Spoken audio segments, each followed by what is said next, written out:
AFP.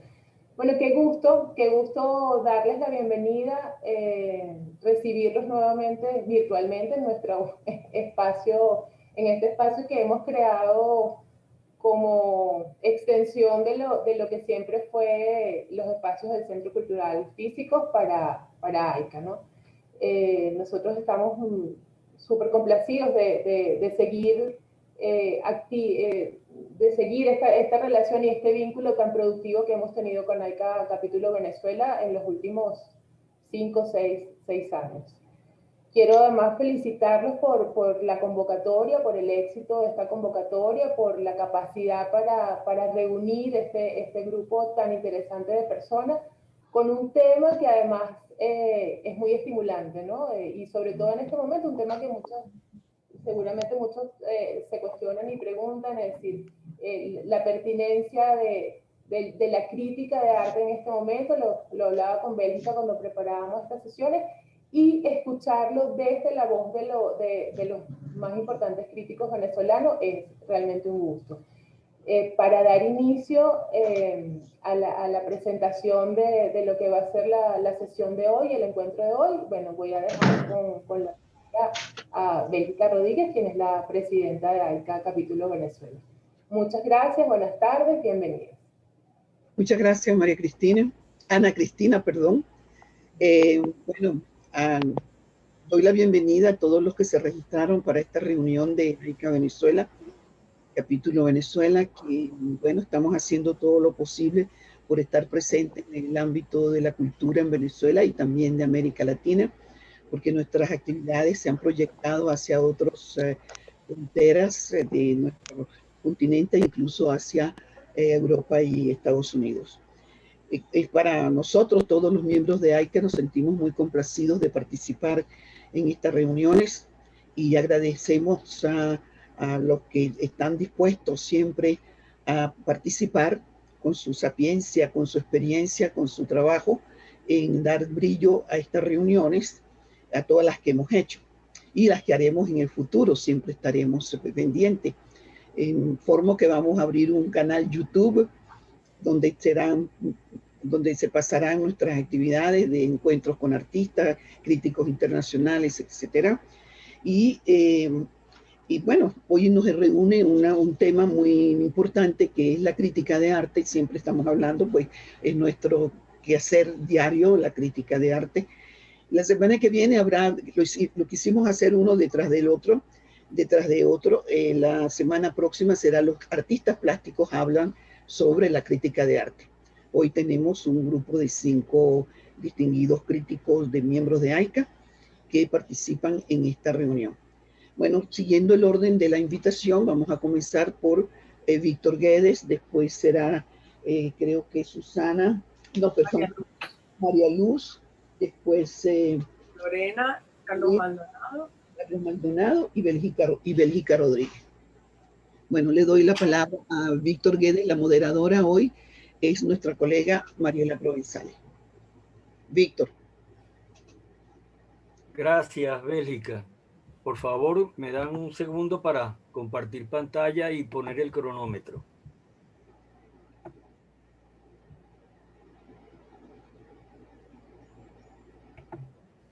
¿Lo ven? Sí, perfecto. Bueno, muy buenas tardes. Voy a comenzar estableciendo una premisa que es sobre la cual nos vamos a basar en toda nuestra exposición. Y es que hay siempre un antes del principio y un después del final.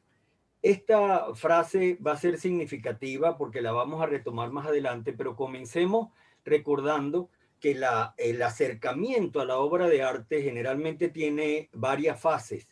Hay en un primer momento una motivación, es decir, una inquietud interior que le produce a uno la curiosidad de tomar contacto con esa obra. Luego hay una segunda fase ya de proyección, de lanzarse a la conquista, al acercamiento propiamente dicho, Luego hay en tercer lugar una descripción, es decir, tomar contacto con la forma más externa de la obra y tratar de describirla.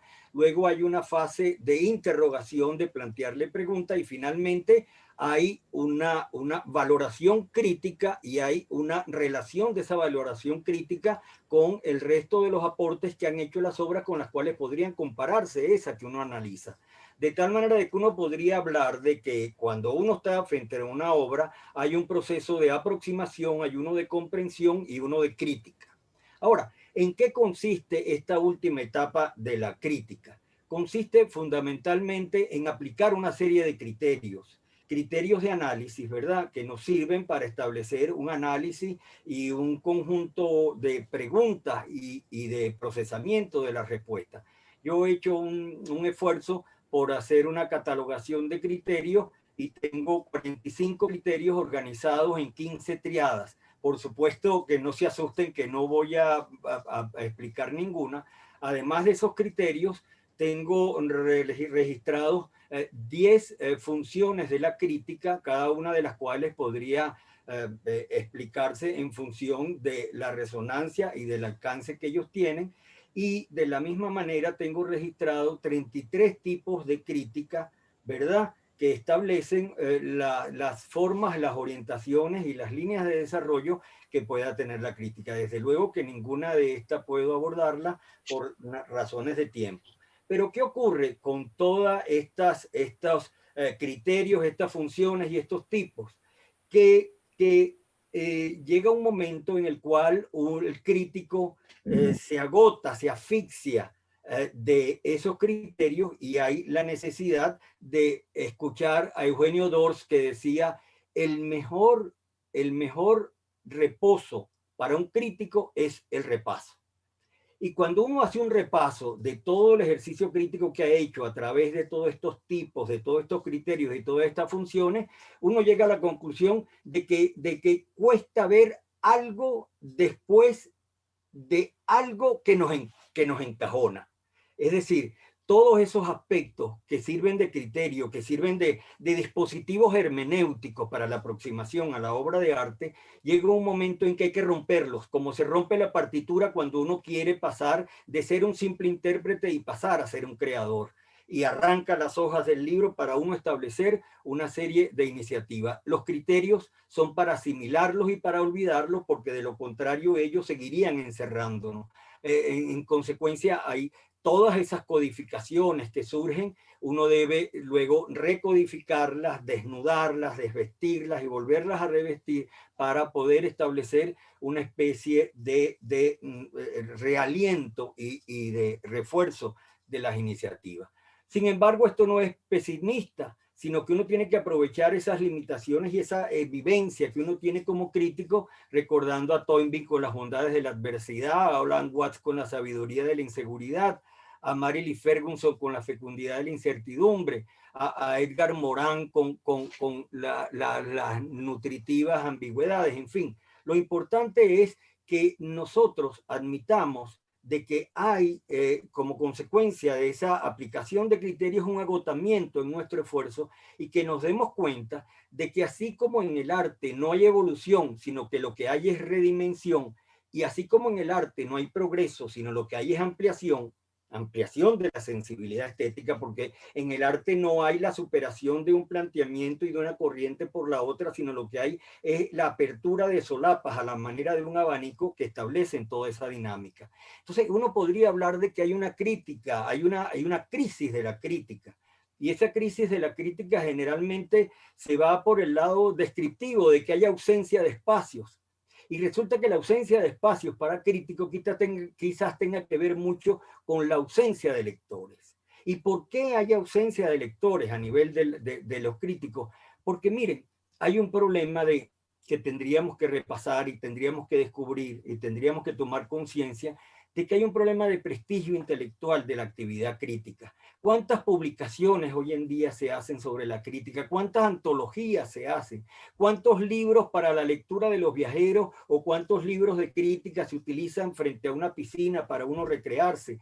hay también que revisar lo que es el prestigio artístico. ¿Cuántas personas se guían por la crítica para establecer una compra de una obra? ¿Cuántas personas realmente son lectores de esos trabajos? Hay un prestigio también social. ¿Cuánta serie de fotografías? Se hacen fotografías de todos los actores de las distintas disciplinas. Cuántas celebraciones, cuántas compañías y cuántos acercamientos hay a la actividad crítica.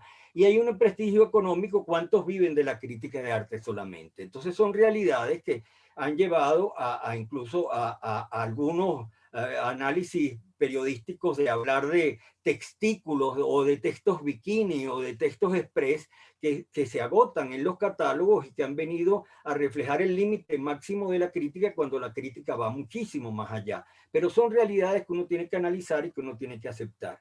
Ahora bien, nadie puede tirar la primera piedra porque todos hemos caído en una cantidad de excesos que uno podría catalogar de muchísimas maneras. Aquí hay simplemente un registro para que uno lo tenga en cuenta y nadie podría arrojar la primera piedra porque todos hemos caído de alguna manera en eso. Entonces, lo que yo planteo como tesis fundamental, y este es un simple enunciado porque no puedo desarrollarlo más, es pasar de la crítica a la metacrítica. Eso quiere decir que hay que regresar al origen de la crítica, hay que redimensionar la vivencia artística de la aproximación, es decir, de no quedarse en la simple crítica, sino que recuperar aquella fase de frescura, de ingenuidad, de fertilidad, de intuición, aquella maravillosa frase de Nietzsche: hay que crecer es recuperar la seriedad con la cual jugábamos de niños, establecer aquel concepto de la caricia de Levinas, que en su libro Totalidad y Libertad, Totalidad de Infinito, planteaba la caricia como un acercamiento que permite repotenciar al otro, pasar aquel concepto de Gastón Bachelard que hablaba del objeto sujeto. En fin, hay que pasar, y esta es la tesis fundamental de la así como hablábamos de la vanguardia, tras vanguardia y metavanguardia, pasar a la metacrítica, que es ir más allá de la crítica, recuperando los niveles iniciales de la crítica. Ahí tengo 8 minutos ya y me perdonan medio segundo, no, para simplemente llegar a que uno tiene que recuperar aquel concepto de resto de Derrida. Es decir, resto es aquello que queda y que impide que las cosas cierren definitivamente. O el concepto de rizoma, de línea de fuga. La crítica ya no tiene un punto de fuga hacia dónde proyectar su esfuerzo, sino tiene una línea de fuga en términos expansivos para ver. Y finalizo con una metáfora de Agamben, que no la repito textualmente, está en el capítulo 1 de la obra Desnudez. Ahí hay yo la reconstruyo sin traicionar el espíritu. Ahí hay una imagen que quiero dejar subrayada para discusiones posteriores. Él dice: la crítica es un hospital en donde se sienten a gusto los artistas fracasados. Y ese hospital se incendió y han tenido que salir los críticos disfrazados de curadores a buscar artistas para que hagan obras que ellos no fueron capaces de hacer. Gracias por la atención.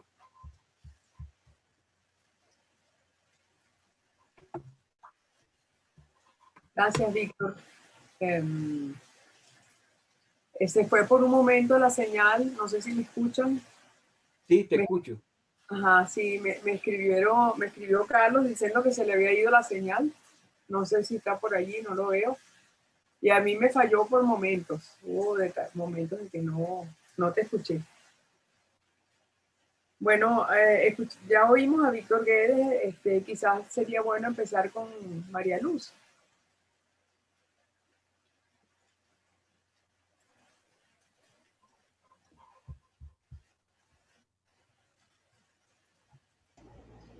María Luz, por favor.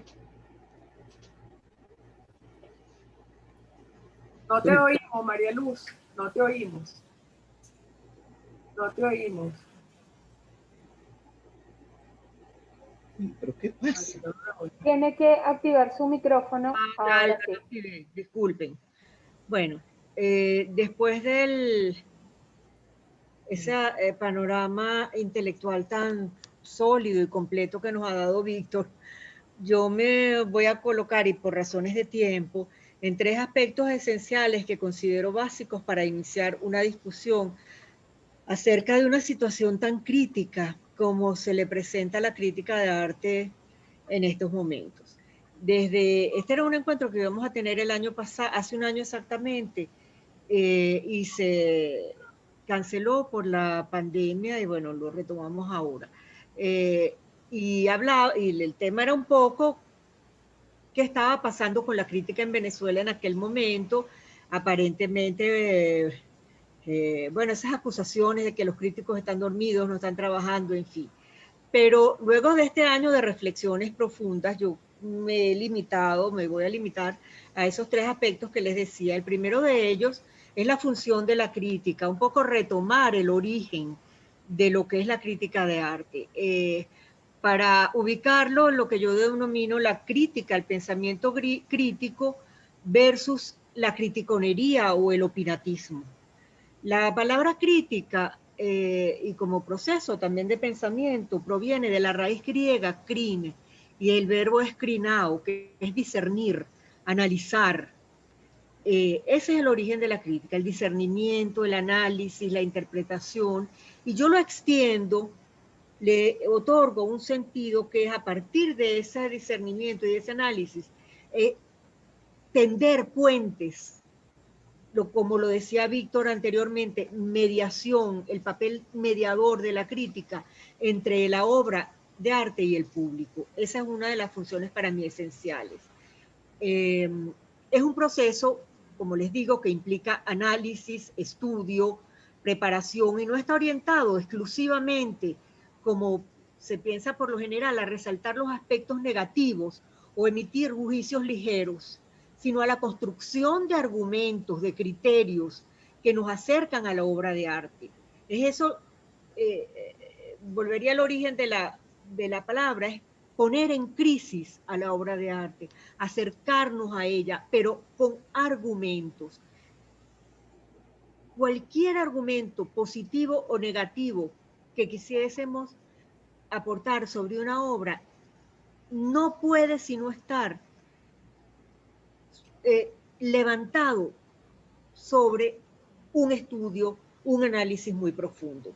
Esto implica que hay que tener un gran respeto hacia la obra de arte y eso lo determina la preparación y el estudio versus a lo que yo llamo el insulto libre. Es muy fácil caer en el insulto libre de una obra, pero lo importante es la preparación y el estudio, todo lo que representa que para el mínimo argumento o criterio que se va a establecer, tiene que partir de una sólida experiencia y una preparación. Termina siendo entonces la función de la crítica, como yo la veo, este primer punto, una combinación de rigor analítico y expresión poética, porque también la expresión poética forma parte de este proceso, la soltura, la libertad creativa del crítico. En segundo lugar, voy a simplemente, de la misma forma que lo hizo Víctor, porque esto yo creo que estamos presentando como un mapa de problemas a discutir posteriormente, los aspectos que actualmente nos señalan que la situación es crítica, la ligereza de opinión. Yo recuerdo que en el encuentro del jueves pasado con Ticio Escobar, Constantin Lloyd puso un punto en cuestión, que es la ligereza de opinión y la ligereza con que aparecen lo que yo llamo los críticos y los artistas de Facebook, que ahora cualquiera es crítico, cualquiera es artista por internet. Ese es uno de los problemas que hay que señalar actualmente, porque no se puede establecer un criterio sin una base sólida de estudio.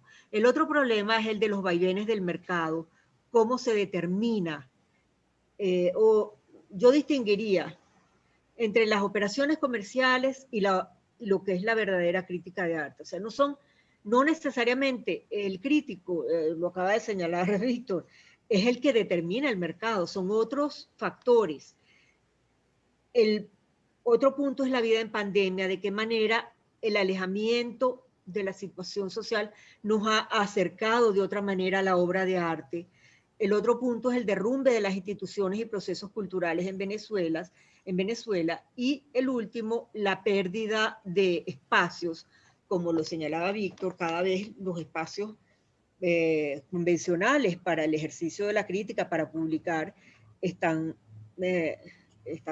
cerrados, se están siendo limitados, pero a la vez hay una ganancia en el espacio virtual y yo creo que el reto actualmente es ocupar desde el punto de vista de nuestra labor, ocupar con nuestros argumentos, con nuestro pensamiento crítico, esos nuevos espacios. Y por último, el tercer aspecto es la crítica y el arte contemporáneo. La crítica frente al arte contemporáneo. Me parece que es uno de los temas también esenciales para trabajar por el desdibujamiento de los límites en la definición de obra de arte que ha traído el curso del arte contemporáneo, la fragilidad de la interpretación, la inmaterialidad y los nuevos campos de circulación en el espacio virtual. Y hoy más que nunca, y con esto quiero cerrar, porque ya me falta un minuto, hoy más que nunca se impone la función de tender puentes, crear marcos de interpretación, abordar los retos del arte. Hoy más que nunca porque es una definición tan cambiante, que es un proceso como en permanente movimiento.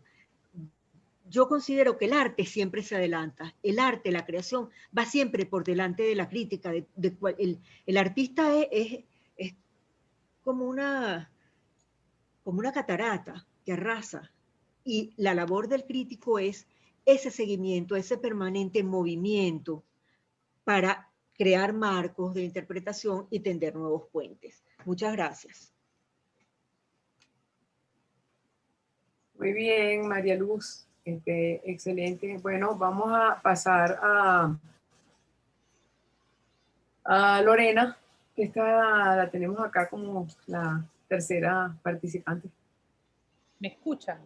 Lorena. Sí, te escuchamos. Yo te escucho. Yo también. Bueno, voy a arrancar porque tenemos que cumplir con esos importantes 8 minutos de nuestras consideraciones. Bueno, fíjense, inicialmente encantadísima de participar en este encuentro y poder compartir con todos ustedes y con los colegas de AICA. Y bueno, por supuesto, estoy anclada en muchas de las cosas que ya ha adelantado María Luz y que adelantó el mismo Víctor, ¿no? Aunque Víctor hizo un panorama un poco más crítico, pues con María Luz también a nivel de investigación hay un espacio interesante para mí en ese lugar, ¿no? Y yo, bueno, estuve intentando escribir un texto, pero como dicen los compañeros, 8 minutos sería dar una antesala a lo que esperamos sea también una cátedra que podamos hacer en el transcurso de este año sobre este tema tan importante. Yo había comenzado con un título que se llamaba Cuando nos certifica lo invisible, ¿no? Y también hay algunos puntos que me parece importante tomar y colocar en la palestra como el lugar de la crítica, ¿no? Y que es lo que nos ocupa a todos. Y pensando en el caso venezolano, que ya María Luz adelantó algo en eso, pues por supuesto ya yo había adelantado anteriormente varios textos que tenían que ver con la crítica en tiempos de crisis, ¿no? Es decir, cómo el comentario crítico y la confrontación de la crítica como constructora o relatora del sentido y del curso de la obra de arte, pues se fue transformando en la emergencia humanitaria y en el caos institucional, en las deficiencias, en la disminución de espacios expositivos, en todas las digamos, debacles ocurridas en el territorio de las artes visuales en la Venezuela de los últimos tiempos, ¿no? Llegando incluso a una memoria completamente extraviada que ha llegado al lugar de una catástrofe donde incluso el saqueo de nuestra memoria institucional ha tenido lugar en las noticias venezolanas. Entonces ahí el discurso crítico, por supuesto, que tiende a debilitarse, ¿no? Tiende a quedar huérfano para su propia producción y su propia consolidación como espacio de reflexión, ¿no? No obstante, lo que quería traer también a colación es que es decir, el traslado de ese objeto de estudio, de todas esas situaciones de debate, pasaron en el caso nuestro a ser una situación local a una situación global, ¿no? Es decir, si algo compartimos con el mundo entero, y lo he dicho en varias consideraciones, es que todos somos extremadamente vulnerables, ¿no? Y estamos viviendo un cambio, una crisis global general, donde todo ha cambiado de la noche a la mañana, donde las formas de operatividad del mundo de las artes y de la vida humana pues están metidas dentro de un espacio de caos, de confinamiento, y dentro de estados-naciones que han sido incapaces de sostener la vida y la seguridad de sus ciudadanos. Ahora se extiende entonces esa especie de discurso huérfano, ¿no? ¿Dónde mirar? Yo creo que tendríamos que confrontarnos una cantidad de preguntas que tenemos que comenzar a hacer. Y la primera pregunta que a mí me gustaba llevar a la mesa es ¿dónde estaba el arte antes de que todo esto sucediera? ¿No? Hay que pensar también en el arte contemporáneo, es mi pasión primordial en el tema de la crítica, y pensar en lo que era el arte relacional. Digamos que el siglo XXI había arrancado con una fuerza muy importante dentro de lo que el crítico francés Nicolas Bourreau llamó la estética relacional y llamó la postproducción.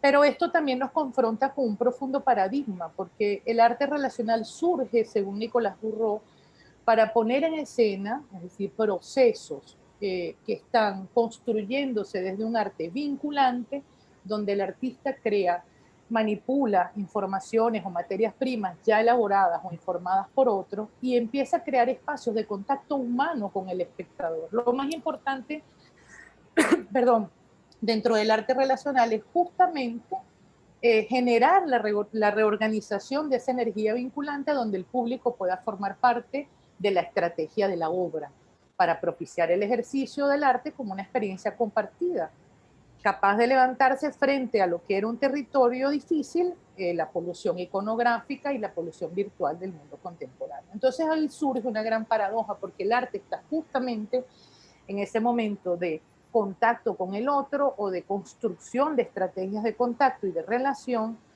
y ahora nos encontramos frente a una pandemia, ¿verdad?, donde el siglo XXI justamente ha anulado o distanciado todos esos procesos, ¿no? Es decir, nosotros estamos entrando a la era virtual.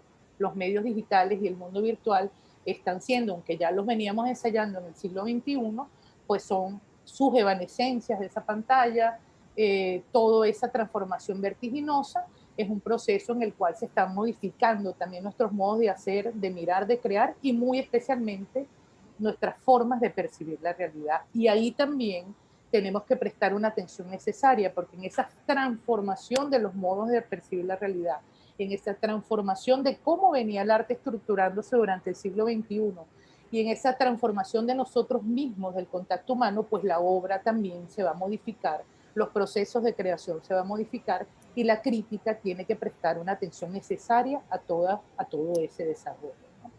Yo solamente apunto dos sitios o dos lugares de atención que me parecen muy relevantes en ese caso. El primero, atender al nivel de producción de los modelos expositivos, ¿no? Las confusiones que han podido surgir o que pueden seguir surgiendo entre los medios de difusión y los medios de producción, reproducir la experiencia estética, el goce estético de todos los engranajes que debe tener un proyecto curatorial, pues es algo que debemos empezar a estudiar en sus posibles formas dentro del espacio virtual. Cuando de verdad un recorrido digital logra una percepción satisfactoria de un espectador y cuando no. Cuando nos estamos forzando a llevar un espacio expositivo a una experiencia virtual sin ser exitoso, y cuando de verdaderamente nos adaptamos a ese medio o a esas posibilidades que cada espacio virtual presenta para que se dé la obra de arte, ¿no? Para que se dé el contacto con la obra de arte.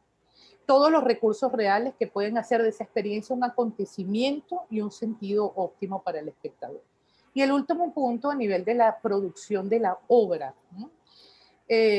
Solamente me queda un minuto y me gustaría acotar esa extraña situación que se dio hace unos meses en la subasta de Christie, cuando se vendió una obra, se llama Todos los días, los primeros 5.000 días, del artista Biple. Tal vez es la primera vez que se subasta una obra digital, eso que se llama criptoarte y los tokens no fungibles, que están creando una especie de nueva aura dentro del proceso de la obra artística. Es decir, el aura, que antes era un lugar debilitado por la producción industrial, por el mundo moderno y por el mundo contemporáneo, pues inéditamente ha regresado con un monto de más de 70 millones de dólares a venderse y a postularse como una de las obras principales dentro de lo que va el curso del siglo XXI. Y ese texto, que lo descubrí gracias a mis compañeros, a mis alumnos del Diplomado de Arte Contemporáneo, en varios comentarios que hicimos sobre el suceso, ese texto está recogido en una columna del español Jorge Carrión en el New York Times, donde resalta en su título que con este episodio el aura finalmente había llegado al Internet y que probablemente el propio Walter Benjamin sería un consecuente y acucioso coleccionista de criptoarte. Entonces, todas aquellas preguntas locales que nosotros nos hicimos se han vuelto parte de esa gran incertidumbre global, y si en esas economías invisibles, en esa especie de competencia de las plataformas digitales, de todo lo que se está moviendo con el criptoarte, empieza a surgir, empiezan a hacerse el aura visible y posible, pues creo que la crítica tiene muchas cosas que preguntarse en estos tiempos. ¿Cómo nos encontraremos con la obra de arte en estos tiempos tan globales y múltiples, como impenetrables y oscuros? ¿Seremos capaces de visualizar los caminos de la imagen y las fuerzas de la metáfora en esos espacios intersticiales? ¿Cómo nos comportaremos y se comportará la crítica en este cambio drástico que extiende el panorama de nuevas estructuras de percepción, pensamiento y concreción del objeto artístico? Muchas gracias.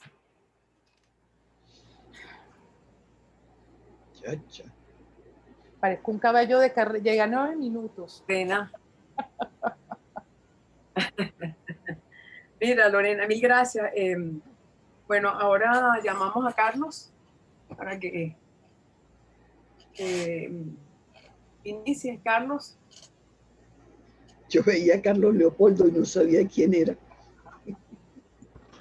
Aquí estoy.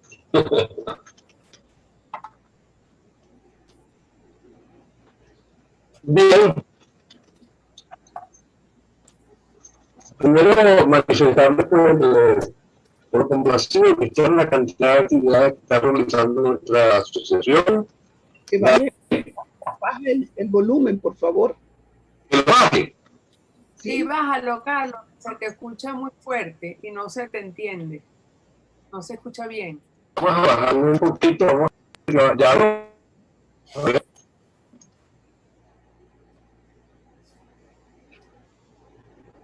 Se te escucha muy fuerte. Vuelve a hablar. No lo he bajado todavía. Todavía. No lo he bajado. Tengo que entrarle a la... No sé si... O quizás bajar nosotros los volúmenes, a ver. A ver, si bajamos nosotros los volúmenes, vuelve a hablar, Carlos. No, ¿qué tal? ¿Está mejor? Mariela o Carlos, que prueba apagar la cámara, a ver si, porque la conexión no es estable, entonces quizás para que solo se transmita el sonido, lamentablemente, vamos a probar así porque no se escucha bien. Bueno, ¿qué tal? ¿Funciona mejor? ¿Funciona mejor? Mucho mejor. Sí, mucho mejor. Entonces hay un problema entonces en la cámara. Vamos a tener que cambiar esa cámara. Bueno, felicidades por esta actividad, la riqueza de actividades y de iniciativas que tiene nuestra asociación. Felicitamos pues a Virgi, a todo este impulso que tiene pues, el mundo del arte. Yo le ofrecí a ella de hacer una cosa que tengo años haciéndola, y es contar un poco acerca de la experiencia que he tenido yo trabajando con las entradas y las fichas de personas que han hecho un trabajo más o menos parecido a la crítica de arte, y para que esté registrado en las labores que esas personas realizaron en la vida cultural de nuestro país. Pues muy bien. Trabajé durante un tiempo para el famoso diccionario de las artes visuales de la Galería Arte Nacional en una parte que nunca salió, que era de críticos de arte, diseñadores gráficos y arquitectos. Y esa parte no salió. Trabajé también en algunas entradas de diccionario biográfico de la Fundación Polar, y después he estado trabajando con otros elementos. El colega Juan Astorga y en Mérida estuvimos con la bonita experiencia de trabajar con el Wikihistoria del Arte y así las entradas de algunos artistas y de algunos críticos de arte. Bueno, en líneas generales, lo que yo pudiera decirles es: pudiéramos nosotros aceptar lo que uno oye por la calle a cada momento. No, es que en Venezuela no hay crítica de arte. Sí ha habido crítica de arte, y ha habido promotores del arte, y ha habido impulsores del mundo del arte. En una tierra donde había muy pocas cosas, unas personas de repente sintieron el llamado de investirse de críticos de arte, y lo hicieron de cierta forma, algunos con mucha gracia, con mucho impulso, como veremos más adelante. Yo quisiera más o menos esbozarle a algunos de ustedes las personalidades que me ha tocado trabajar.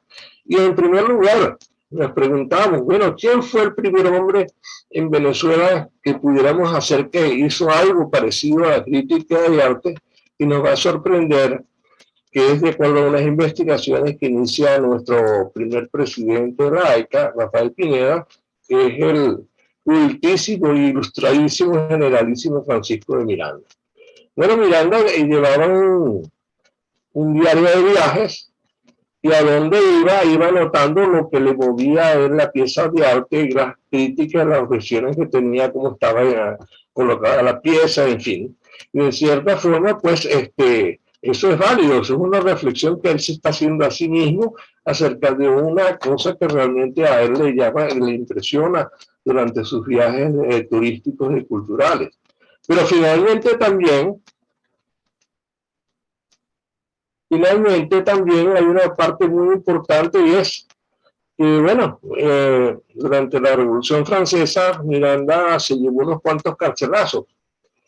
Y entre ellos, cuando entran los jacobinos a mandar con Robespierre, Miranda cae preso con una cantidad de personalidades, y en la cárcel comienza a haber un carteo con un ilustre francés que se llama Antoine Quatremer de Quincy, que era en ese momento una de las autoridades mundiales en la restauración de obras de arte, y están disertando acerca del problema que se les va a presentar al mundo con el saqueo de obras que está produciendo Napoleón Bonaparte para llevarse a París las mejores obras de arte que él va consiguiendo a su paso como victorioso militar en el mundo.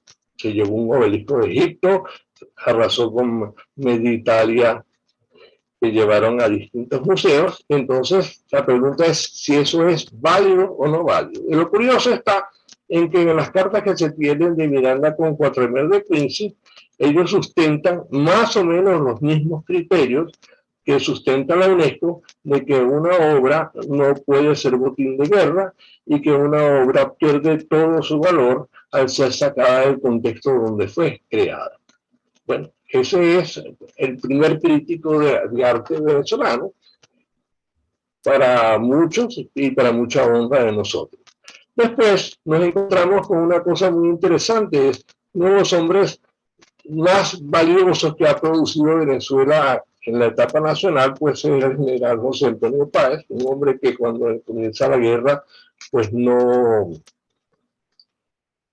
tiene mayor instrucción, y no se duermen los laureles, y sabiendo que él va a ser pues la figura fundamental de la nacionalidad, es un hombre que se pule, un hombre que estudia, y promueve a gente de su familia para distintos tipos de actividades. Uno de ellos es Carmelo Fernández, a quien se debe haber hecho la iconografía fundamental de los héroes de la Guerra de la Independencia. Si no, la gente no hubiera sabido cuál era el rostro de los héroes de la guerra.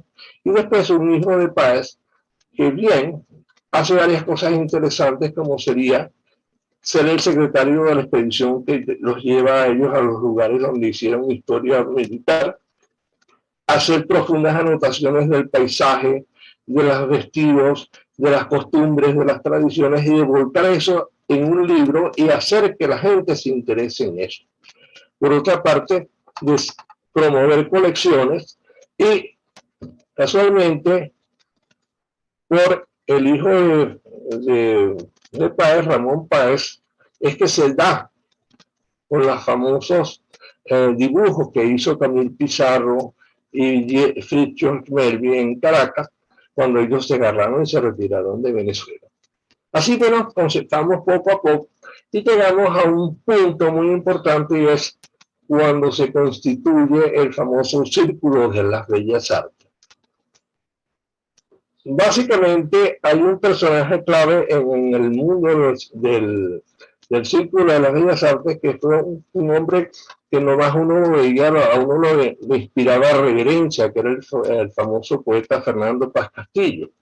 Y Fernando Paz Castillo, bueno, un escritor, diplomático, etcétera, etcétera, pero él tenía amistad con los artistas, tenía amistad con todos los gestores, y el Círculo de Bellas Artes no es una reunión de pintores, sino un círculo de personas que hablaban de poesía, de literatura, de temas políticos, de temas estéticos. O sea, era una especie de ateneo que había allí, y en un momento determinado tuvieron que cerrarlo porque llegaron a pensar la gente del gobierno que ahí se estaba conspirando contra el general Juan Vicente Gómez, después de haberle dado el golpe a Cipriano Castro.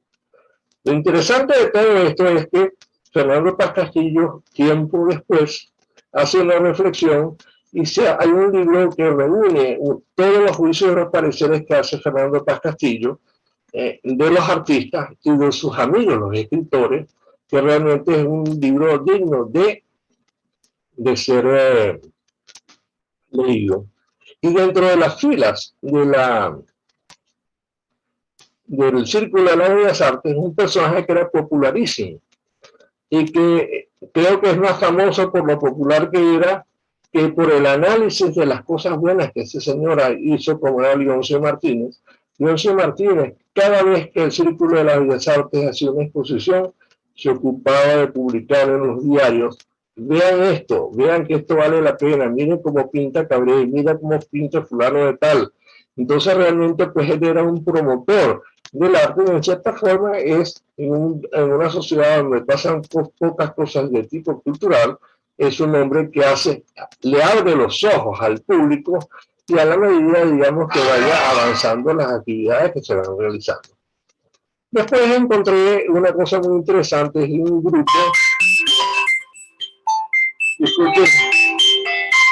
grupo de literario que se llamaba el Grupo Viernes. El Grupo Viernes se llamaba así porque se reunían pues el día viernes en un restaurante en el centro de Caracas, y allí asistían una cantidad de gente. Entre ellos iba el poeta Vicente Gervasi, que sería uno de los promotores de la nueva poesía venezolana, pero había otra gente que se interesaban en las artes plásticas, como Rojas Guardia y como Albert Junyent. Y Albert Junyent, un catalán que estuvo aquí en Venezuela un poco de tiempo, pues llama la atención hablando de Cristóbal Rojas, de Herrera Toro, etcétera, etcétera. Seguimos avanzando y nos encontramos con otras personas que realizan las actividades que pudiéramos nosotros decir que son la crítica del arte o promocionar el arte. Hasta ese momento nosotros pues, pudiéramos nosotros decir, por ejemplo, las especializaciones en la medicina son muy posteriores a esa época. Eso de que una persona se especializara en corazón y otra persona se especializara en cerebro, eso es muy posterior a la historia de la medicina. Igualmente, va a suceder con la escritura. Hay gente que hace muchas cosas y nos encontramos, por ejemplo, que la gran figura de las humanidades venezolanas que va a influenciar en la historia de Venezuela de una manera contundente, como es el merideño Mariano Picón Salas, Mariano Pi González es el hombre que trae a Venezuela a la misión chilena. Mariano Pi González es el que le mete las ideas a Rómulo Betancourt de lo que debe ser la educación. Mariano Pi González es el que le dice a Betancourt de que debe haberse una escuela de humanidades en la Universidad Central de Venezuela. Es el constructor del documento del INCIBO, el Instituto de Cultura y Bellas Artes. Bueno, y Mariano Pi González se muere de 63 años. Mira, Carlos, te lleva más de 10 minutos, recuerda. Y sí, entonces, Mariano Pi González, al fundar la Revista Nacional de Cultura, escribió un denso artículo sobre Armando Reverón. Dice, fíjense que este hombre con este aspecto de Robinson Crusoe va a ser uno de los hombres más importantes de Venezuela y digno de ser llevado al Panteón Nacional. Bueno, así hacemos un recorrido nosotros por esa Venezuela de aquel entonces y comienzan a aparecer en las listas de Venezuela hombres que se van a ocupar de las artes plásticas de una manera importante. Allí aparece, por ejemplo, un empresario que es como don Alfredo Bulton, que es el primero en hacer fotografía artística en Venezuela, el primero en promover una cantidad de cosas y ocuparse de hacer exposiciones, de hacer artículos para las presentaciones de catálogos de exposiciones, etc. Y lo importante de todo eso, que en mi trabajo que yo estaba haciendo para la Galería de Arte Nacional, de las fichas de entrada de la parte de la crítica, don Alfredo Bulton me dijo cantidades de veces, mire, yo no soy crítico de arte, yo soy historiador del arte, así mismo me lo dijo. Y así muchos de los que realizan estas actividades, pues no se llaman críticos de arte. Carlos Silva decía, bueno, yo soy filósofo del arte. Y así, bueno, tenemos nosotros la actividad que el término de crítica de arte es un poquitico difícil de encajar y es muy maleable y muy dúctil. Es muy difícil decir que es un crítico de arte, sobre todo con el avance de la historia. Pero, muchas gracias, Carlos. Yo creo que tenemos que parar porque si los demás estuvieron de 8 a 10 minutos, ya tú llevas como 13. Ah, bueno, disculpe. Tú puedes un poco cerrar la idea para... Entonces, bueno, a lo largo de que he realizado este trabajo he podido comprobar de cantidad de personas antes de que se fundara nuestra AICA que ejercían una cosa más o menos parecida a la crítica de arte y que movieron y sacudieron el ambiente cultural venezolano con muy buenos resultados. Eso es lo que yo pudiera decirle. Okay. Muy bien, Carlos. Está muy interesante. Pero bueno, te pasaste de tiempo. Y bueno, vamos a... Después vendrán las preguntas al respecto. Por ahora, entonces, vamos a pasar a finalizar con Bélgica.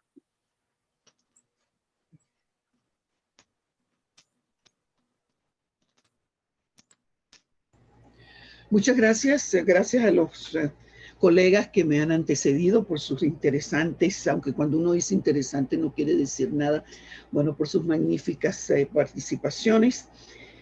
Bueno, yo soy un poco más tradicional, digamos, ¿no? Debe ser porque soy la mayor prácticamente de todos los miembros de AICA y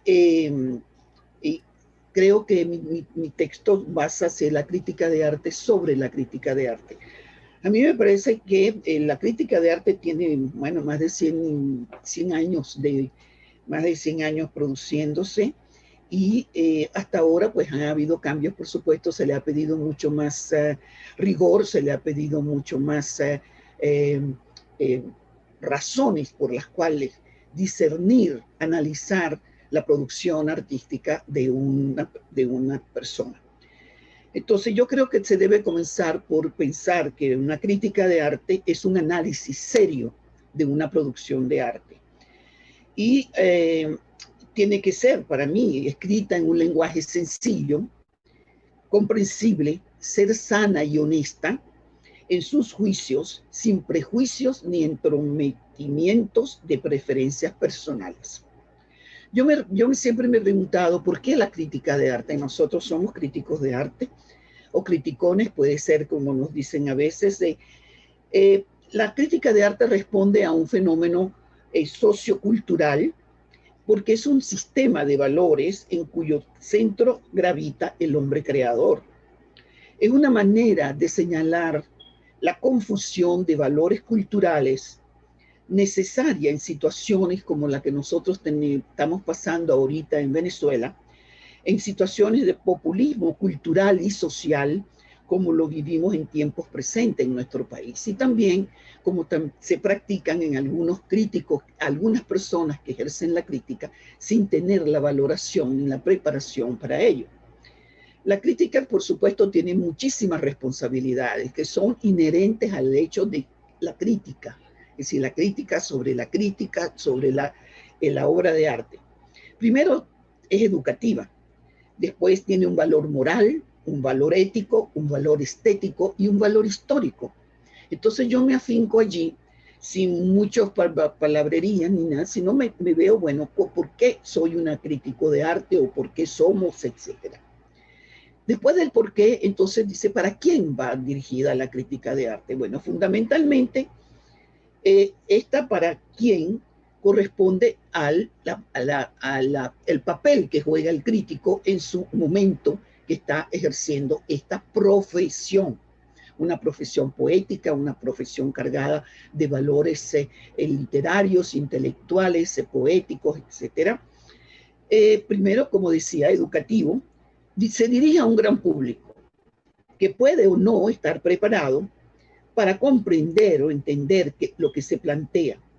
Primero, tiene que generar comprensión sobre una producción artística en particular, porque debe también generar conocimiento, porque sirve al artista en cualquiera de sus preocupaciones y contribuye, una parte muy importante, a desarrollar sensibilidad intelectual en el que lee la crítica o ese texto que aparece en un catálogo, que aparece. Por eso siempre exijo que sea comprensible.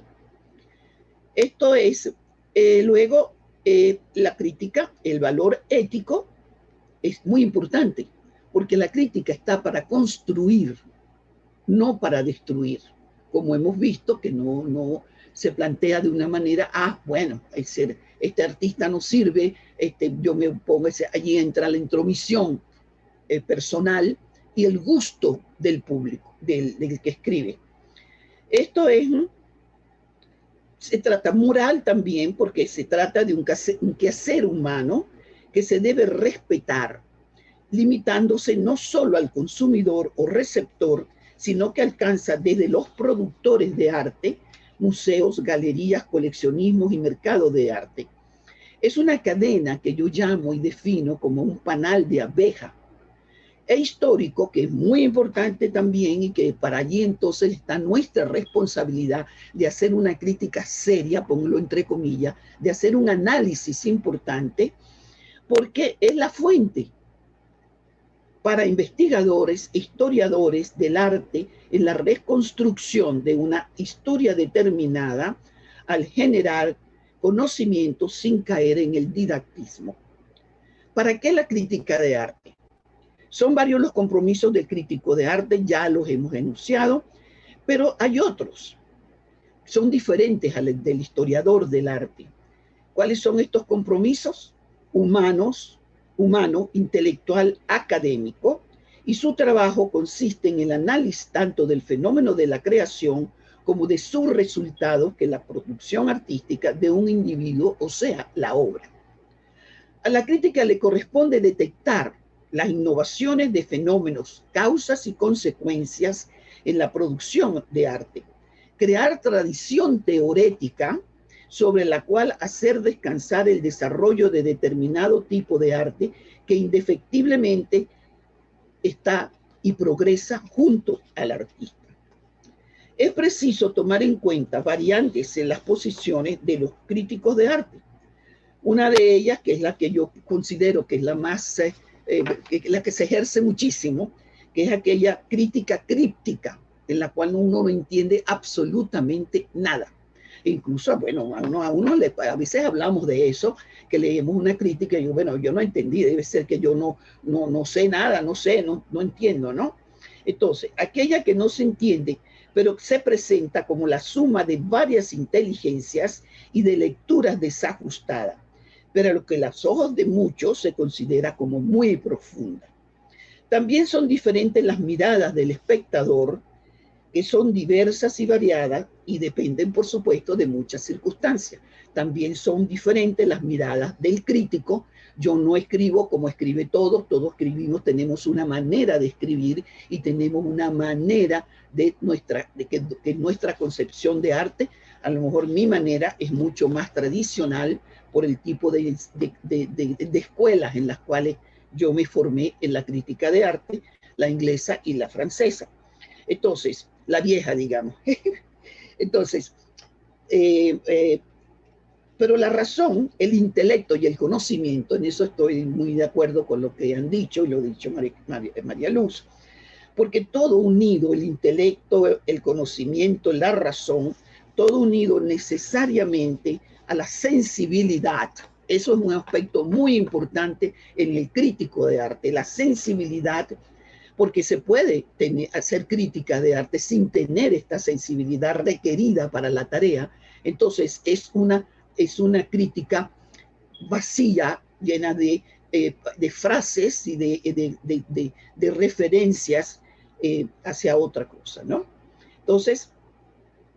Entonces, razón, intelecto, conocimiento y sensibilidad son las herramientas del crítico junto a la educación de su mirada, que solo se logra a fuerza de mirar y estudiar el objeto de arte.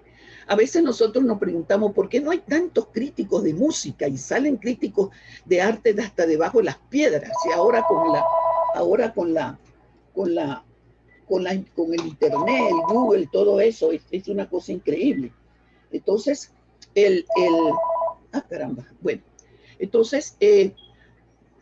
porque hay que estudiar, porque hay que saber de música de verdad, ¿no? Entonces, estos son fuerzas de mirar y estudiar, resultando en aquella crítica cuyas razones y miradas son transformadoras y se ponen al servicio de la sociedad, es decir, en un plan orientador, educador. Por ello, insisto, debe ser clara, precisa, concisa, refiriéndose al objeto mismo analizado, definiéndolo sin equívocos, además responsable en el sentido de saber que se está contribuyendo a hacer historia. La crítica de arte es la historia del presente que servirá de insumo intelectual, de conocimiento e información para la historia del arte del futuro. Todavía hablamos de la crítica de Baudelaire, todavía hablamos de los grandes críticos de principio de siglo y seguimos hablando de los grandes críticos contemporáneos. En conclusión, la crítica es un documento fundamental en el desarrollo de la cultura. Refiriéndose a la crítica especializada, alguien a quien yo admiro y he estudiado bastante, Juan Hacha puntualiza, y esto me parece importante, cito, comilla, pensemos, por cierto, en modos de criticar y en profesiones sin profesionales, puesto que un poeta como Baudelaire ejerció una crítica profesional y antiliteraria, y existen muchos críticos especializados que incurren en excesos literarios, en las divagaciones de tipo filosófico, sociológico, histórico, artístico, que poco o nada tienen que ver con la obra criticada. Son ejercicios que yo he hecho, que hice una vez cuando estuve muy activa en la docencia en la Universidad Central. En este sentido, el crítico de arte debe ser capaz, eso es muy importante, de distinguir un artista y su obra de otro artista y su obra. Eso debe estar bien claro allí. De pronto vemos que hay un texto y yo le cambio simplemente el nombre del artista y le pega perfecto, le va estupendo. Entonces yo no sé qué fue lo que se escribió sobre ese artista, si es un escultor, si es un pintor, si en ese momento hacía abstracción, si hacía performance, no, en fin. En cuanto a temperamento personal, a la temperatura emocional que emana de esa obra, individualidad y muchas otras cualidades de la obra misma. La obra de arte, para terminar, es un teorema complejo y completo que el crítico debe desentrañar, analizar. Él es como la conciencia en estado puro que percibe un fenómeno estético más allá de cualquier consideración plástico, formal, humano, etc. Por todo lo expuesto, concluyo que para ser crítico de arte, ser crítico de arte no es todo aquel que estudia historia del arte, historia de la civilización, que pasa por la escuela de letras o que estudió periodismo, artes visuales en academias, universidades. Para ejercer la crítica de arte, concluyo, se necesita conocimiento académico, teórico, la poesía, importa desarrollo de su sensibilidad, especialmente para mirar la obra y extraer de ella la poesía de un planteamiento simbólico que atañe a diversos y muchos dominios del ser. Plantearse una narrativa de espacio y tiempos simbólicos propios de una verdadera obra de arte. Gracias. Muy bien. Muchas gracias, Bélica. Bueno, gracias a todos los ponentes. Esta misión de relatoría es bastante complicada porque hay que estar viendo el tiempo, lo que se habla, lo que se escucha, lo que se anota y las preguntas que van mandando las personas asistentes. Bueno, sin embargo, yo tenía algunas anotaciones que quería un poquito compartir rapidito. Voy a ponerme yo también mi tiempo para no pasarme. Bueno, en relación con Víctor Guedes, yo anoté por acá que yo siento que su planteamiento amerita mucho más tiempo para captar sus ideas estructuradas acerca de la crisis de la crítica, ¿no? De la crítica a la metacrítica es una aproximación compleja, ¿verdad? Que va más allá de la crítica y a partir de la misma crítica. Por allí hay unas preguntas que hacen que, por ejemplo, ¿qué significaba lo de la hipótesis? Esas son cosas, Víctor, para que piensen, ¿no? Víctor señala los puntos sobre el acercamiento a la crisis de la crítica actual, como la superficialidad, los estereotipos, el facilismo, el discursivismo, entre otros, y cosa que es un tema que también trataron María Luz en un momento dado, Bélgica, y Lorena, que siempre se queda un poco la crítica como un poquito superficial. Y define su planteamiento como una autocrítica también, más que la crítica de un crítico a los críticos. Eso fueron cositas que anoté y una cosa que me gustó mucho y que cierro con esto lo de Víctor, que él invita a volver a una cierta frescura al momento de la aproximación a la obra de arte. Bueno, eso en relación con Víctor. María Luz hace una aproximación de la función de la crítica desde un punto de vista que me pareció bastante constructivo, es decir, positivo, no de la crítica mala, digamos, sino de una forma que nos ayude a conectarnos con la obra de arte. Hace tres señalamientos acerca de la crítica, que es su función, su importancia, la importancia de los estudios y tender puentes, que es un poco la misma cosa de la conexión, y pone el arte por delante de la crítica, lo cual es bastante interesante. En su discurso también hace señalamientos sobre las dificultades de la crítica de hoy día, no solo del planteamiento contemporáneo, del pensamiento contemporáneo, quiero decir, sino de la situación particular de Venezuela, que eso, bueno, no lo podemos dejar de lado ninguno, donde, bueno, la pandemia se suma a una ausencia de asideros culturales como que han estado desinstalados por el proceso que sufre el país. Entonces hay que crear otros escenarios a los cuales se refiere después Lorena González más adelante, ¿no? Bueno, su acercamiento entre la crítica y el arte contemporáneo, bueno, es clásico en el pensamiento de María Luz Cárdenas. En relación con Lorena había nombrado su conferencia Cuando nos certifica lo imposible, dice, ¿no? Así lo denomina y hace sus consideraciones sobre el aura de una obra y la vulnerabilidad. Bueno, la vulnerabilidad es a lo que más se refirió Lorena, que sufrimos todos, ¿no? Y es la crítica en tiempos de crisis. La influencia de la situación venezolana también nos hace vulnerable el mundo de las artes, ¿no? ¿Dónde estaba el arte antes de ahora? Pregunta Lorena, ¿no? ¿Dónde estaba? Y plantea la necesidad de construir estrategias de contacto a través de los medios virtuales, porque es la forma que tenemos ahorita de comunicarnos como en este momento, ¿no? Y percibir la realidad y la transformación de la crisis a través de estos medios. Ella plantea llevar el peso positivo a la forma virtual, no lo plantea ella, está planteado y es una necesidad. Y se refirió a la famosa subasta esta que eso casi que amerita todo un seminario, porque de allí ha surgido muchísima y habría que conversar sobre eso por lo mercantil metido en una cosa que es inasible, por así decirlo. En cuanto a Carlos, bueno, Carlos, a partir de sus investigaciones históricas, pues nos lleva hacia los orígenes de la crítica de arte aquí en Venezuela. Y bueno, empieza curiosamente con Francisco de Miranda y cómo se autodefinían los críticos. Y bueno, un punto de vista bien interesante porque, bueno, hace la relación de Francisco de Miranda con De Quincey.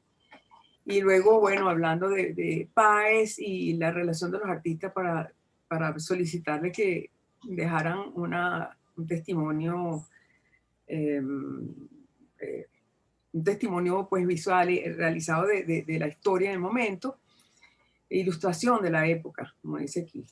Y termina con Paz Castillo y la creación del Círculo de Bellas Artes. Carlos fue el que se tardó más, pero era muy interesante todo lo que estaba planteando porque forma parte de la historia. Bueno, y para terminar, que ya llevo 5 minutos y medio, y yo no quiero pasarme de 7. De Bélgica, bueno, yo había notado que Bélgica hace hincapié en el papel y la responsabilidad de la crítica de arte, en lo educativo, lo ético, lo moral, lo estético y lo histórico. O sea, la crítica de arte conlleva mucha responsabilidad.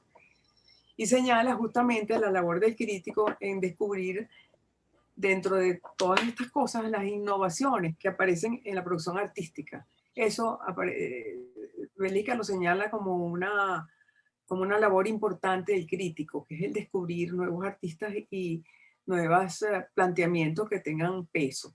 Bueno, así lo veo. Y bueno, habla de las herramientas de conocimiento, pero especialmente señala la educación, el desarrollo de la mirada del objeto de arte y su sensibilidad como aproximación a la obra de arte. Un poco educar el ojo, educar la mirada y rescatar de la obra de arte aquello que realmente tiene importancia, ¿no? La presentación nos deja como premisa, y así lo entendí yo, una idea de que la crítica es la base para construir la historia del arte. De la labor de todos ustedes críticos, y de lo escrito y lo hablado, y de allí surgen después los libros de arte y de la historia del arte. Entonces, bueno, una vez, bueno, con estas acotaciones que yo hice sobre que se habló, está abierta la posibilidad de hacer preguntas. Yo había medio leído en los chats algunas preguntas que puedo rescatar porque estaba leyendo otra cosa, estaba viendo otra cosa. Había visto una que le preguntaban a Víctor que qué quería decir él con hipótesis, cuando hablaba de la lámina de hipótesis que se quedó en el aire. Esto no lo veo. Entonces, bueno, quienes quieran hacer preguntas las pueden ir haciendo y yo voy viendo acá. ¿Quieres que conteste, Mariela, o no? Bueno, yo creo que sí, porque vamos a darle un tiempito a cada pregunta para que no se nos haga demasiado largo. Pero bueno, déjame cerrar aquí. Ajá. Bueno, porque es la primera pregunta que surge, que la realiza Jesús Colina.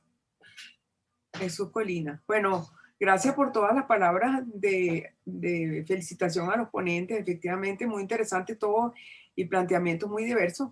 Gracias por esas tantas expresiones de afecto. Te busco yo otra. Sí, Víctor. Ok, gracias, Mariela. Puedes ir, Víctor. ¿Ah? Ok, es Sí, decir, sí. cuando hablo de que una de las funciones de la crítica es hipotética, es porque realmente no hay ninguna crítica que pueda consagrarse en términos de una definición definitiva de una obra, sino que una hipótesis es fundamentalmente una especie de verdad suspendida, una especie de aproximación en proceso, de validación en potencia. No olvidemos, Nietzsche hablaba de que no existen hechos, todo es interpretación, incluso esto es una interpretación. El capítulo más bello sobre crítica de arte, a mi juicio, por ejemplo, es el de Susan Sontag en su libro Contra la Interpretación, y ahí ella precisamente desarrolla toda una tesis alrededor de ir en contra de la interpretación y de establecer una vivencia frente a la obra de arte. Entonces, la idea de hipótesis fundamentalmente es, para decirlo, es que todo acercamiento a una obra de arte es una hipótesis en tanto que no es una definición definitiva, sino que es una aproximación que encuentra espacios abiertos para nuevos desarrollos y que no hay nada que se agote en ninguna afirmación. Ok. Bueno, Jesús, respondido. Aquí hay una pregunta, una reflexión y pregunta de Anet Turrillo para todos. Ahora hay un nuevo modo de acercamiento hacia el artista y su obra, sobre todo a los jóvenes, que es el coach, en el sentido que apoya a un artista o a un grupo de creadores para ayudarles a desarrollarse y realizar exposiciones. ¿Cómo se puede definir esto? ¿Sería una nueva ventana para el crítico de arte? Esta es una pregunta muy interesante porque aparece la imagen de coach. No sé, la pregunta, no sé quién quiere responderla, de los 5 ponentes. Quizás no es para nadie, pero me parece que es un tema interesante a responder. Mientras alguien quiere y dice, busco otras. Sí, bueno, se oye yo. Mariela. Dime. Escucho. ¿Me oye? Bueno, eso se ha puesto muy de moda ahora, ¿no? El coach, que alguna persona se ocupa de promocionar al artista, de llevarlo por aquí y por allá. Es así como estar en Hollywood, pues, es decir, uno tiene los modelos también, es decir, esto es una cosa muy tradicional entre los artistas de cine, los cantantes, que siempre tienen una persona que es el coach, que le dice, bueno, hasta cómo se deben vestir.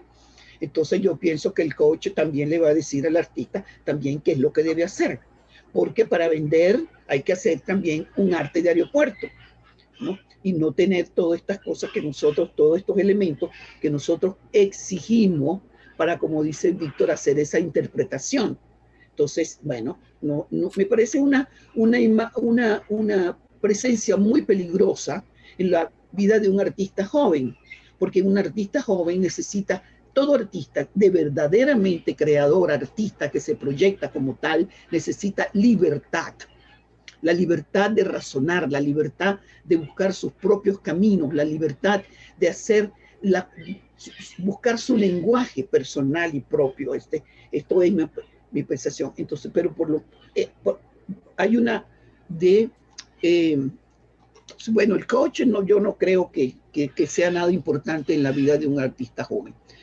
Pero Tomiris Rodríguez dice, a mí me interesa esto. Yo voy a leer su chat. Por los momentos tan especiales que vive Venezuela y la casi eliminación de la cultura, el crítico de arte debería asumir un papel transformador, didacto, de rescate y de preservar la cultura.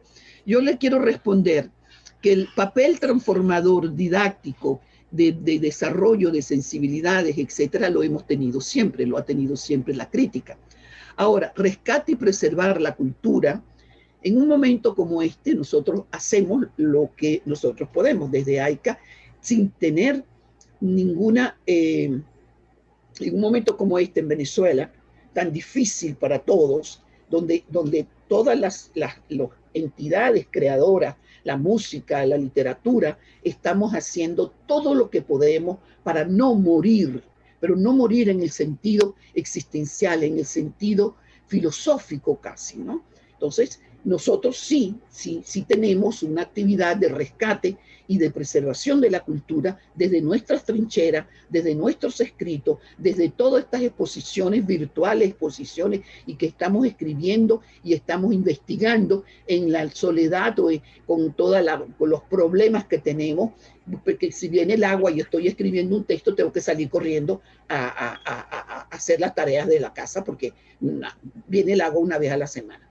Entonces, eso es una cuestión muy importante. Bueno. Carmen Michelena insiste en una pregunta acá, que es, ¿el arte emergente tiene una edad definida? ¿Quién la determina? ¿Por qué los adultos mayores no pueden ser considerados como artistas emergentes? Bueno, ella insiste varias veces que por qué no, que la hagan preguntas. A ver, ¿quién? Quizás Lorena, no sé. Habla del arte emergente. Carmen Michelena. No, el arte emergente no tiene edad, claro que no. Estoy de acuerdo. No tiene edad. El arte emergente es el arte que emerge, pues. Claro, es diferente un artista que comienza a producir obra a los 70 años, está haciendo arte emergente. Pero un artista que ya tiene 70 años y tiene 20 años haciendo obra, pues no, ahí sí no es arte emergente, ¿no? Digamos, el arte emergente es el que está surgiendo también en el momento de las primeras producciones de esos creadores, vengan de la escuela, estén saliendo de la Escuela de Artes Plásticas, estén saliendo de sus talleres o tengan una edad. Para mí no tiene edad. Ajá. Edgar Pavón dice, ¿cómo plantearían una crítica de arte más compacta que pueda migrar a la inmediatez de las redes sociales?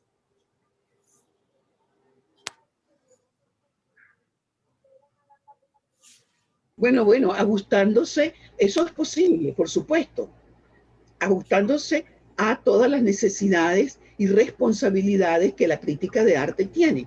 Es decir, para poder migrar, bueno, de todas maneras estamos migrando porque en todas partes del mundo, porque los textos están circulando en las redes sociales, los catálogos están circulando en las redes sociales, los textos y los periódicos también, redes sociales.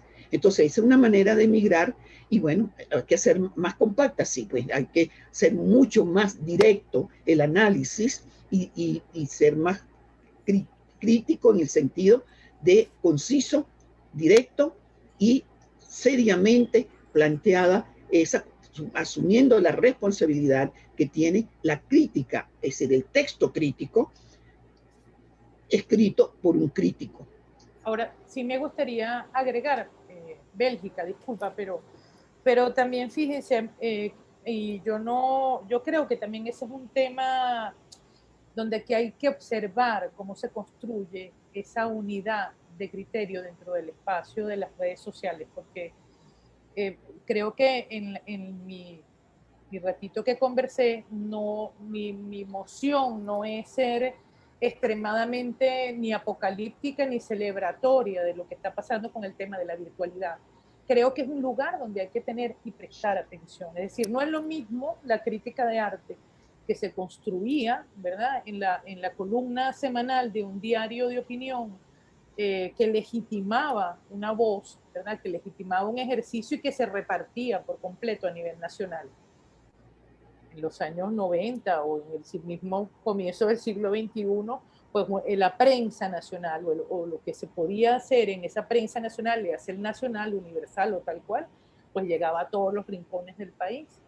Eso no sucede con el tema de las redes sociales. Y ahí es que nosotros tenemos que empezar a observar con mayor preocupación y con mayor atención cómo se está transformando el comentario crítico o cómo se puede consolidar ese comentario crítico para que no solo llegue a las plataformas cercanas, es decir, el mundo virtual puede trascender fronteras, lo ha experimentado AICA mismo con los sendos seminarios que ha dado y los sendos encuentros con críticos de otras latitudes. Nos podemos unir más rápido, pero al mismo tiempo nos vamos cerrando unas esferas que no están completamente conectadas, ¿no? los algoritmos no me mandan a mí que busque seguidores, los mismos seguidores que le mandarán al señor que vende perro caliente en la avenida Francisco de Miranda. Antes todos leíamos ese periódico. No sé si me explico. Entonces creo que hay que tener mucha atención con lo que se va formando, con lo que se va consolidando, tanto en la construcción de discurso artístico como en los espacios que aseveramos como nuevos legitimadores en las redes sociales, que son efímeras, que son transitorias, que suelen ser también bastante superficiales, ¿no? En líneas generales. Quería solamente dar esa... Mira, aquí hay una cosa de... He levantado Ay, perdón, no te vi. la mano un par de veces, pero no. Disculpa, es que estoy leyendo. No, bueno, muy rápidamente. Yo, bueno, en fin. Yo creo que una de las capacidades que debe desarrollar la crítica hoy en día es la posibilidad de adaptarse a los medios. El medio condiciona el mensaje en términos de que no es lo mismo disponer de un espacio en un medio de comunicación escrito a un medio de comunicación simplemente en las redes o a un tweet. Entonces la versatilidad del crítico está en cómo se adapta una posición frente a una obra en función de ese espacio disponible. Y también quería hacer una acotación muy rápida a la pregunta anterior. Yo creo que si algo define la contemporaneidad es que todos vivimos un mismo tiempo, pero no todos vivimos en un mismo tiempo. Y esa diferencia en vivir en un mismo tiempo, pero no vivir en un mismo tiempo, diferencia a las generaciones en términos muy desafiantes. Ulrich Beck, por ejemplo, planteaba de que los viejos son peligrosos porque no tienen futuro. Entonces, quiere decir que eso podría descuidar el presente, pero también al mismo tiempo planteaba lo contrario. Los jóvenes son peligrosos porque todos solo tienen futuro y descuidan el presente y son capaces de enfrentarse al virus en un botellón porque no corren ese riesgo. Entonces yo creo que hay una versatilidad en términos de ir aceptando de que si algo define el arte contemporáneo es la indeterminación, y también la capacidad del crítico debe ser de la indeterminación de criterios, sino que ellos se determinen en función de la demanda particular que el espacio y que la circunstancia establece. Mira, Víctor, aquí hay un comentario de Constantin Lloyd. Dice, tomando lo que dijo Víctor justamente, pero se refería seguramente a algo anterior: yo como artista emergente me nutro de la mirada del espectador, de lo que le elicita la obra, etc. Pero es un tipo particular de alimento, entre comillas, diferente al que se puede obtener de un crítico. A mí me encantaría tener una retroalimentación positiva con la crítica, más allá de la explicación que pueda dar yo de mi obra y las conversaciones que puedan surgir de esa expresión oral o escrita que uno hace. Inmediatamente dice, ¿es acaso esa pretensión más parecida a la crítica de arte? Eso lo dice Constantin Lloyd y se refiere justamente a ti. Bueno, yo diría fundamentalmente lo siguiente. Es decir, uno no debe enfrentarse a las obras de arte con las preguntas preestablecidas que demanden una determinada respuesta, porque las obras no tienen una respuesta, las obras tienen múltiples respuestas, y las obras son absolutas cuando ellas están solas, pero cuando ellas están acompañadas son relativas, porque cada quien tiene su esquema perceptivo diferente. Entonces, el planteamiento mío va fundamentalmente hacia hacia la superación de criterios, hacia la superación de estereotipos en cuanto al arsenal, al dispositivo hermenéutico. Pues es decir, ir más allá de eso significa que uno recupere la vivencia estética, aquello que no siempre incluso es capaz de ser explicado, de ser escrito, de ser descrito, sino que produce una vivencia. Cuando a Picasso le decían, maestro, yo no entiendo esa obra, él decía, ¿acaso usted entiende el canto de los pájaros? ¿Acaso usted entiende el aroma de una flor? Entonces, frente a una obra, frente a una obra, lo más importante es que nosotros seamos capaces de desarrollar una sensibilidad y una espontaneidad tal que tengamos la posibilidad de vivenciar ese aroma de una flor que solamente yo voy a tenerla y que no puedo explicársela a ningún otro. Y que solamente así yo podré tener algún recurso para yo describirla y para yo mostrarle mi reacción al artista, y no a través de criterios estereotipados que muchas veces generan es decir, algo muy sólido, algo demasiado petrificado. Hay y desde ahora voy a empezar a pensar en eso para desarrollarlo en el próximo reunión que organice Bélgica en el evento de noviembre, algo que se llame el paso de los dispositivos hermenéuticos a los dispositivos eróticos del arte. Y ese dispositivo erótico del arte se apoya precisamente en una de las frases con las cuales termina Susan Sontag en uno de los capítulos de su libro. Y ella dice, hay que ir más allá de la hermenéutica frente al arte, hay que buscar una erótica del arte. Entonces me parece que es una frase demasiado poderosa y que es la que, desde el punto de vista de mi sensibilidad, quisiera desarrollar. Mira, como sé que no tenemos mucho tiempo para terminar esta cuestión, tengo dos preguntas acá señaladas. Una que fue hecha hace rato por Bruno Carabín. Dice, ¿de qué manera los nuevos artistas pueden hacer frente a esta crisis de la crítica en la que nos encontramos? Esa es una pregunta. Y luego hay otra directamente a Bélgica, de Javier León. Dice, ¿acaso no es responsabilidad de la crítica también señalar de forma justificada cuando una obra no responde a los estándares de calidad para su puesta en circulación en un museo, por ejemplo? La perspectiva de una crítica únicamente apológica me resulta reductiva. Bueno, voy a responder a Javier León. Es decir, una de estas, precisamente, todo lo que hemos hablado de la necesidad, de la sensibilidad, del conocimiento, de toda una serie de aspectos que conlleva el ejercicio de la crítica de arte, es la valoración de los contenidos formales, estéticos y extraartísticos de una obra. Por supuesto, ¿qué pasa? Que es decir, Javier León se está refiriendo a la crítica, esta superficial, la crítica farandulesca que vemos a cada rato.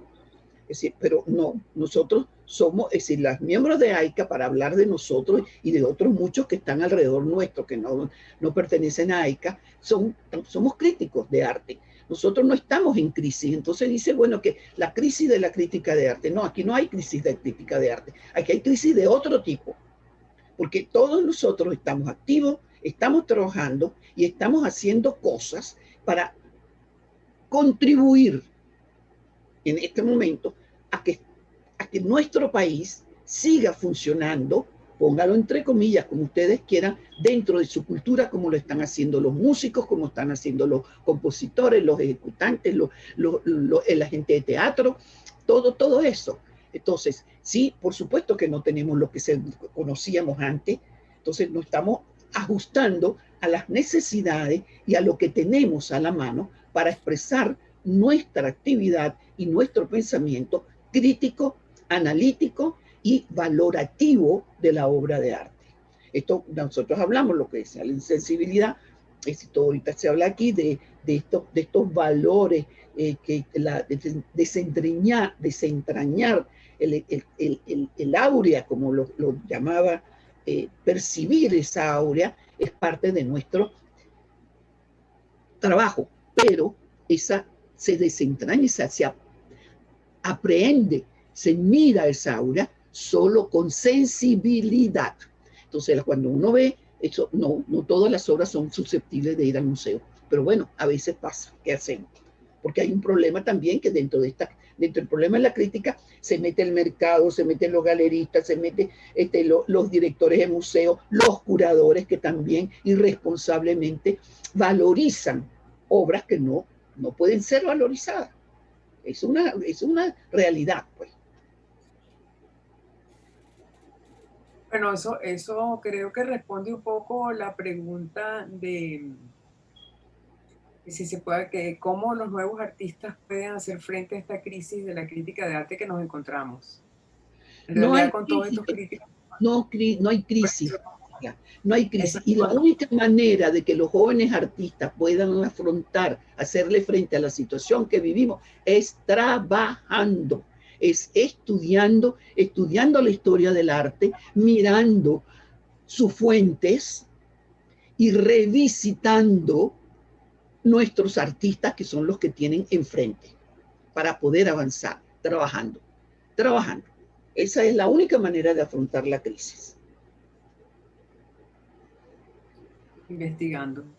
Bueno, aquí que dice, Jesús Martínez dice, ¿qué opinan del nuevo término amparte? ¿Están de acuerdo? Sí, amparte. Bueno, aquí Tú eres especialista en amparte, Mariela, porque tú eres fanática del tipo ¿cómo que se llama el español? Que es el que promueve eso de la... no fanática, yo lo escuché en un momento dado, pero ya me fastidié. Sí, ¿cómo que se llamaba el señor ese? Sí, uno de la barbita y el del muñito. Y no, eso de amparte es una tomadera de pelo, honestamente. Este es un youtuber, creo que llaman un youtuber. Bueno, a ver, ¿qué otra? No veo alguna pregunta. Si alguien tiene alguna pregunta, la puede anotar rápidamente antes de que tengamos que cerrar ya. Estamos como pasados de tiempo.